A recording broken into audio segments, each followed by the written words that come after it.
I can't think of an intro for this movie. Let's just start talking. Welcome back to the second draft. I don't know.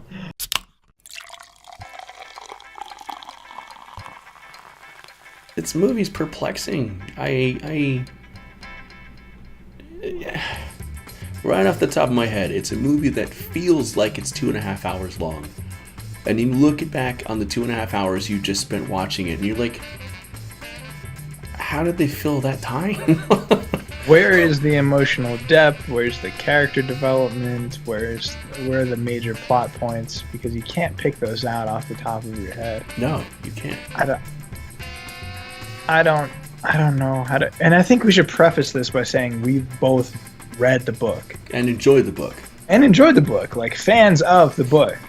But we also went into this movie with zero expectations, or at least lowered tempered expectations, and we both made a tried and true effort to view the movie as its own separate entity and not as, something that should be weighed and measured versus the book.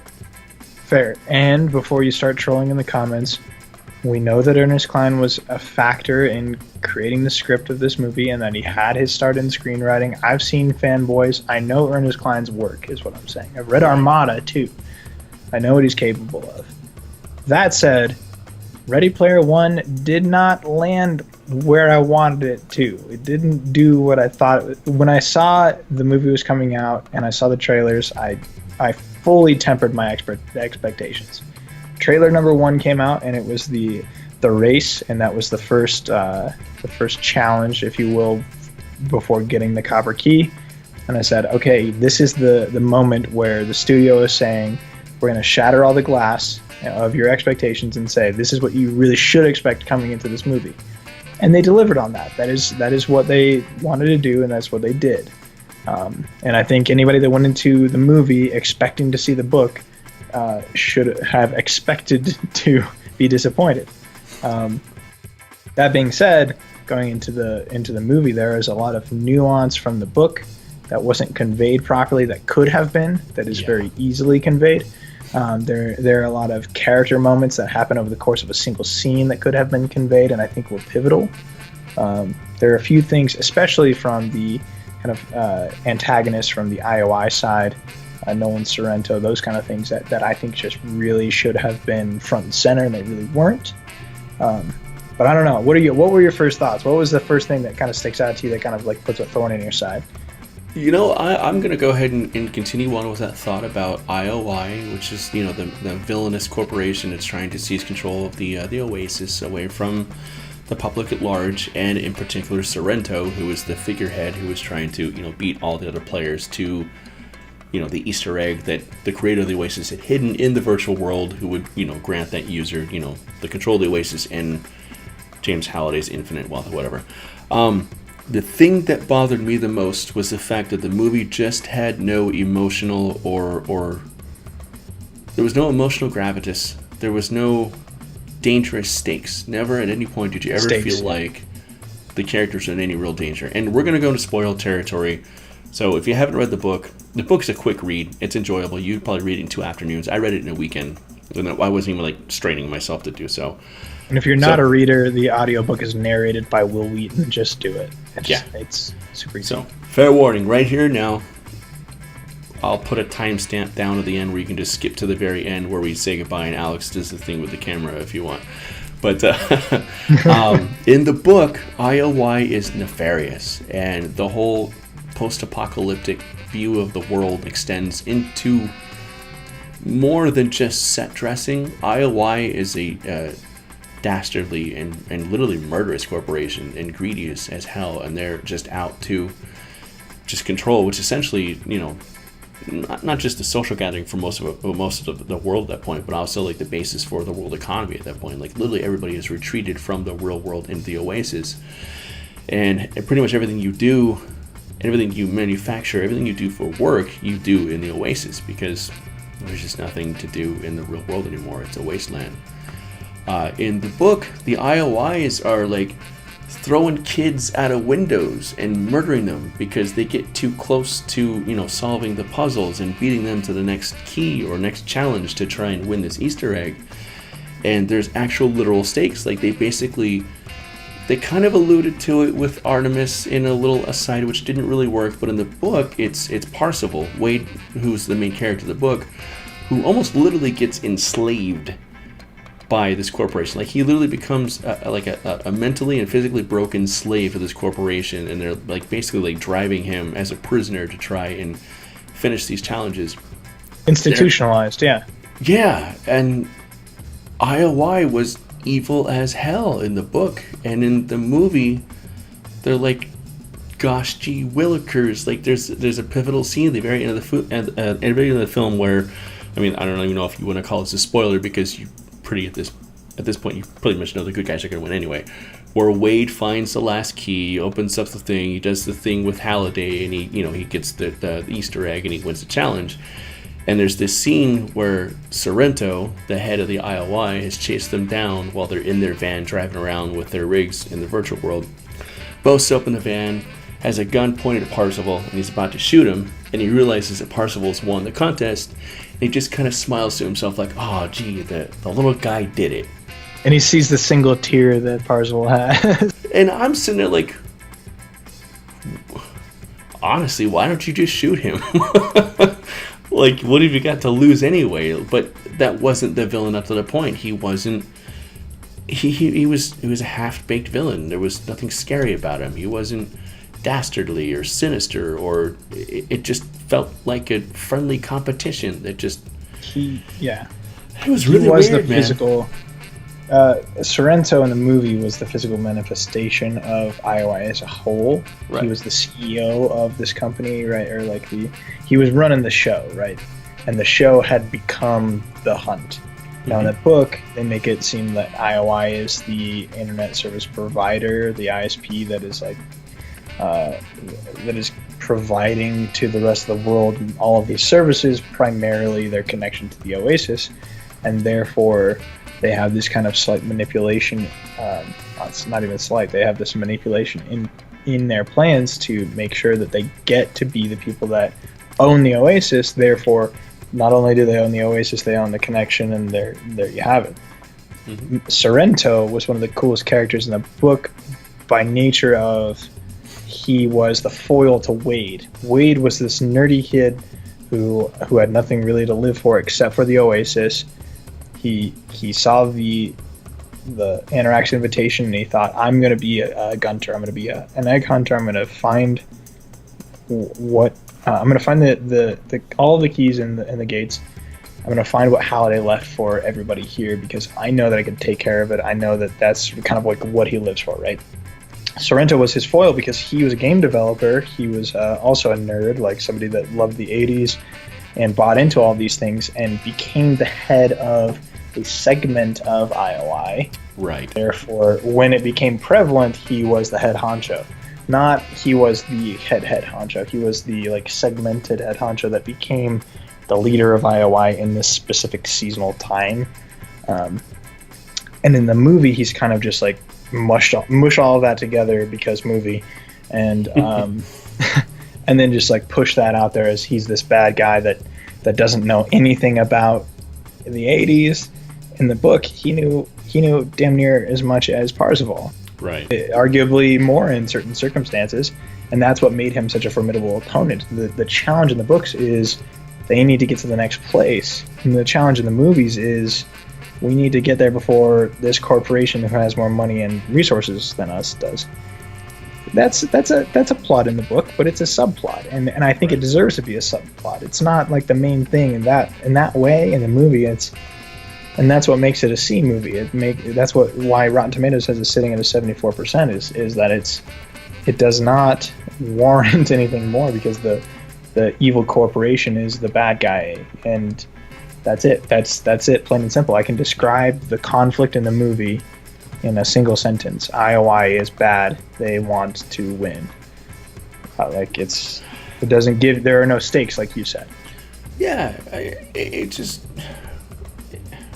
it's like you were watching The Matrix, and the Sentinels just stopped chasing the humans because they're like, oh, those humans, they're just so clever. We'll just let them be. Like, no, there was no stakes. I got to that scene. You described that scene where Sorrento opens the van doors, and he's got the gun trained on Wade. And I thought, oh, this is where they're going to reconcile the whole Daito thing, where in the movie or in the book, Daito's the one you mentioned gets tossed out the window. Here he's going to jump in front of the bullet, Sorrento's going to shoot, Wade's going to live, and they're all going to be very sad, but at the same time triumphant moments because he just won the contest. No, that's not how it worked. And they could have pushed that before even, like a lot earlier in the movie. But I was thinking the entire time that, you know, they tried to tee up this conflict where the entire Oasis was built up against IOI and Sorrento. Mm-hmm. And then he, in the flesh, shows up at the stacks, which they're also pitching as like the culmination of like the rebellion almost. And he walks right up through the stacks, and Mrs. G, who dies in the book, spoiler alert, and she's just like, hey, what's up? You suck. And then he walks on, right? And I'm thinking the entire time, like, these people would rip him to pieces. Like, there's no way that he would be able to, even in your happy-go-lucky PG-13 worlds, there's no way he makes it to that van. No. Anyway, I'm getting granular now. I'm getting getting sidetracked and granular because I can pick apart little itty bitty things like that from the movie. Well, I mean, I think that's honestly fitting. I mean, I don't think there's any other way to view this movie as being granular, because the movie itself is very granular. Like, there's no real cohesive tissue to this movie. It's just sort of a spectacle, and they didn't really think past that spectacle. Like you said, things happen because movie. Parzival meets Artemis for the first time. Literally for the first time. I love you. What? He meets his best friend H, who turns out to be an African-American woman as opposed to, you know, the male he thought she was. And it's like, oh, hi, you're my friend. Move on, yeah. It's boggling to me that the movie is 2.5 hours long, and almost the entire movie is nothing but exposition, but they don't spend any of that time actually instilling some realistic, honest, human, emotional beats anywhere. Everything is just as manufactured as the virtual world they're putzing around in. Yeah, any story has its peaks and valleys, right? Because you have to show the dichotomy. You have to show the slow moments in order to give the fast moments their validity, and you also have to have these slow moments to show you kind of the depth of the characters and to show you the intricacies of the story. Yeah, you don't get that. You know, Wade's primary moments, the times where we see that in the book, his shining moments are the slow times where he's a little bit introspective and he's thinking about Halliday, and he's trying to connect to this person who is dead that he's never met, that seems to have a lot of the same values and a lot of the same interests as him. And you don't get that in the movie, and that might be, apart from the Sorrento bit, my biggest gripe with the movie is the exposition. Yeah. The entire movie is made to kind of frame around Halliday and his experience. It is literally the beginning, middle, and end, and it is the mechanism that drives the entire story. And it is represented. You do get Halliday in the beginning, you do get him in the end, but the invitation and his kind of recap with Wade, the recap was much better than the beginning, I will say. But the beginning, I remember watching the first 10 minutes thinking, this is awful. It's just not explaining anything that they need to know, and we're just going to dive right into the contest because big movie race and Van Halen is playing and everybody gets stoked. No, like, I wanted to know, why did James Halliday do this? Who was he as a person? Those are all things you want to tee up at the very beginning, because they lend weight. Those few bits of information lend weight to the rest of the story, especially as soon as you hit that first plot point. The inciting incident in the story is Anorak's invitation. It is him saying, you can have this opportunity. And it doesn't give you any context about why Halliday did it in the first place, why Wade is interested in it, why other people in the world are going to be doing this besides money. And therefore, you get this really terrible theme in the movie that bad guys are motivated by money and good guys don't care and they're not motivated by money. And that's your conflict, and that's tired and derivative, and I don't want to see it anymore. Yeah. they took a very unique concept and just made it very generic. Let's get back, because you mentioned before about how Holiday's life, his experiences were very key to the book. They're also very key to the movie, but in a way that did not work for me at all. I never got the impression of Holiday that was presented in the movie from the book. The movie clearly presents Holiday as somebody who's very, very social anxiety, almost definitely on the spectrum, autistic. Wasn't able to really communicate with anybody, and that's how he and Ogden Morrow became really good friends in the movie, was because he was the one guy who kind of understood Holiday, and they made games together and whatnot. So Holiday creates this entire saga inside the Oasis where everybody has to compete against each other to complete these challenges of his making, to collect these keys, and then they have to go and complete one final challenge. And that final challenge unlocks the gate, and you get to meet, i-roq, which is Halliday's avatar in the game, and you get the egg, and you can control the Oasis and the fortune, blah, blah, blah. In the book, it works, because in the book, Halliday was just so enthralled and so in love with the 80s that everything in the book, all the challenges have to do with 80s movies, pop culture references, music, video games, all that type of stuff. And it works, because Halliday he's a MacGuffin more than anything in the book, which I think is better, because in the book the story is all Parzival and his friends and their struggle against the IOI. In the movie, they did a weird thing where, again, they made Halliday this really weird tragic figure, and they made all of the challenges very tragic too. So the challenges aren't just about studying all the stuff that Halliday loved when he was still alive.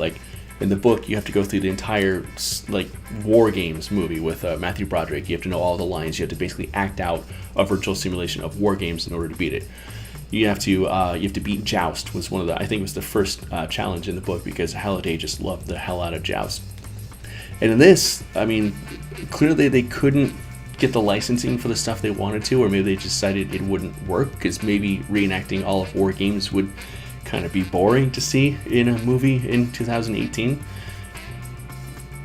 So they made some interesting choices, but those choices never panned out, and the payoff for all those choices I felt was very underwhelming and uncomfortable and weird, because all of the choices for Halliday's challenges end up being horribly embarrassing and shameful moments of his own life. And I don't think somebody who would create this virtual world to try and bring the world together and make them all happy and just create a utopia where everybody can share their ideas and live happily, would make this contest just to embarrass himself even further and make everybody feel his own personal shame. And that's not the type of dude who would air out his dirty laundry in a worldwide competition for his wealth. He would want people to get engaged in the stuff he loved when he was alive, which is what he does in the book, and not use that as a means to kind of do his own sort of therapy and work through his own issues. That's just, I can't see a reasonable, even somebody as portrayed as Halliday is in a movie, doing that type of shit that he did. The whole thing with The Shining, where they go through the hotel in The Shining, and they go through the sorry about the beep just now. They go through the garden maze, and they go through the room 237 with the zombie lady in the tub and all the blood and everything lands up. It all works its way towards something that honestly misses the point of the original movie, The Shining, in the first place, but also goes to a place where the whole thing just built up to Halliday not having the balls to kiss a girl. Who the f*** would design a contest just to make fun of himself, basically? It doesn't make any damn sense. And they tried to use that as a parallel between Halliday and Parzival, but the beats as far as Parzival's story and his whole love story with Artemis, just it's so incongruent. It just doesn't work at all. That the parallels between the two characters, Parzival being parallel to Halliday, just doesn't work at all. The whole thing just falls apart, and Halliday just looks like kind of a weird, sad asshole instead of somebody who just wanted the entire world to appreciate all the stuff he loved when he was a kid. And the movie just completely missed the point of Halliday and invented a new character, Halliday, to to kind of facilitate its own thesis, and that thesis sucked. Yeah, So, it's very much the characters maintain their kind of singular direction, which Right. you take one dimension from each character, and they maintain that track, and from the book to the movie, and that's fine because you can't do much more than that. Like Halliday creates a contest. Wade wants to win the contest. Artemis wants to win the contest for another reason than Wade. H is like the sidekick character. Sorrento wants to stop Parzival. Like they all have their kind of one track direction. yeah. The thing is, in the movie, the theme of the movie, because you ask yourself when Wade wins the contest, you ask yourself, why does Halliday why did he want Wade in particular to win? Why does he want Parzival to be the winner? Because at the end, you're realizing he creates this contest because he wants to find the person that has the ability to govern the Oasis properly. And he doesn't want it to be IOI. He wants it to be somebody that has the same understanding and values as him. Right. And from the book perspective, you get that because he's putting them through all the same shit that he loved. Like, you will be most like me if you are interested in the same things. You can think critically in the same way. You have the same love for the internet, the same love for the 80s, the same love for the movies that I do. If you can do all those things, you can get to the point where I am right now, then you deserve to govern the Oasis. In the movie, it's like, oh, do you sign the contract in the end? No? Okay, that's cool. Then I like you. You can win because you don't care about money so much. Whereas, I guess that's like the trap for IOI. I don't know. I don't like that. It doesn't land for me. It doesn't ring true at all. No. Yeah, it's just not a good payoff for the theme the entire movie has been building on, right? Yeah. Like the payoff should be a little bit more legitimate, and people give the book shit for this a lot, but I think the book does it well in that you understand why Halliday has been putting together this contest the entire time. Right. It's not to make everybody say like, oh yeah, he had a really tragic, horrible life. No, because at the end of your life, you're more wise, right? You understand these things. Like Halliday knew at that point, and he'd be able to coach young Wade as to what was going on, regardless of any kind of like mental handicaps or whatever. I think he knew what he loved. He knew what he wanted out of somebody that would inherit the Oasis, and if he couldn't find that person, then so be it. Like, no one would eventually inherit the Oasis, and the world would kind of shake out as if the Oasis was never created. And I think he was fine with that, and Ogden was fine with that, and it was cool. They needed to have that kind of mentality going into the movie, but they fabricated stakes, and it just didn't pan out quite as well as it should have. One of our friends, Seth from Level Up Your Fandom, shout out Seth. He pitched the idea that the real protagonist of the movie is Artemis, and I think that really sunk in with me. And I think there's probably another video in there, and maybe Seth is going to make one eventually, so I don't want to really dive in too much into it. But I think that perspective makes much more sense to me from the movie side than it does that kind of Wade's character was really like making the action happen. So yeah, maybe that's a thought for everybody to explore. But I don't know. There are a lot of things that we didn't even touch on with this movie that I think deserve a little bit of digging. But Yeah. I don't know. Any more of us talking about this, I think we're just droning on. So Could be. yeah, watch it, formulate your own opinions. Let us know what you think.